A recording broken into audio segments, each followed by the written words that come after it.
Good morning, this is Will Faber from Art to Ride, and I'm here once again with my wife Karen and our project horse Zoolander here. Now Zoolander is developing quite nicely across the top line, stretching into the contact. So today we're going to show you what it's like to try to bring the horse up and find how high we can develop the working trot before the horse drops his back.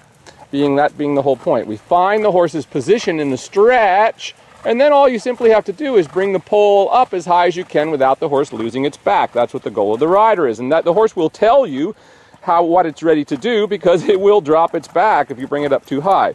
And then we're going to try a little sitting trot and see if he's ready to do a little bit of that. So she's going to slowly bring him up there, trying to maintain that position, bring his pole up. And of course, now this horse had been broken in the third vertebrae, so we have to be very careful as we bring him up that he doesn't just flex in the neck. But that's quite good right there. That's about it, I'd say.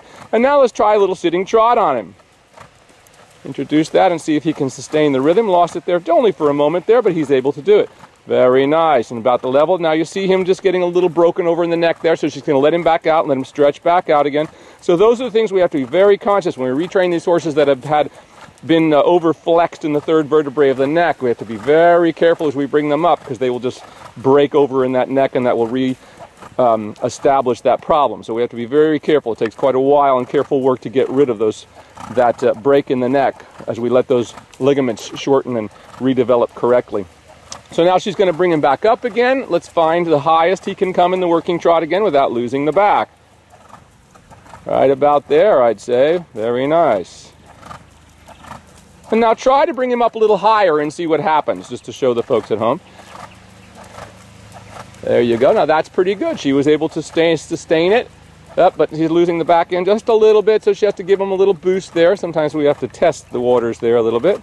It's not to say that we don't sometimes correct them, but if they don't take an easy correction, then we're going to go back and stretch them again. So very nice, like that. Now try to sit to the trot, and let's see if he's able to sustain it. Now that time was very nice. She was able to make the transition into the sitting trot. His back stayed swinging, and there was no change in the stride. The most important thing is that you learn to ride a real trot when you learn to sit to the trot. So many people today, the trainers allow the horses to slow down where they're really in just a crawl with a hollow back in order to sit to the trot. Well, that doesn't teach you anything at all, and actually just breaks the horse down. So when you actually start trying to work in real gaits, you find that you really don't know how to ride. Very nice. So now she's going to bring him back up one more time. Let's bring him a little higher and see if we can. And let's see what happens. We're going to experiment a little bit for the camera here. You see he had a little bit of resistance there, but wasn't too bad. She was able to keep him in the same frame, and once again sit to the trot.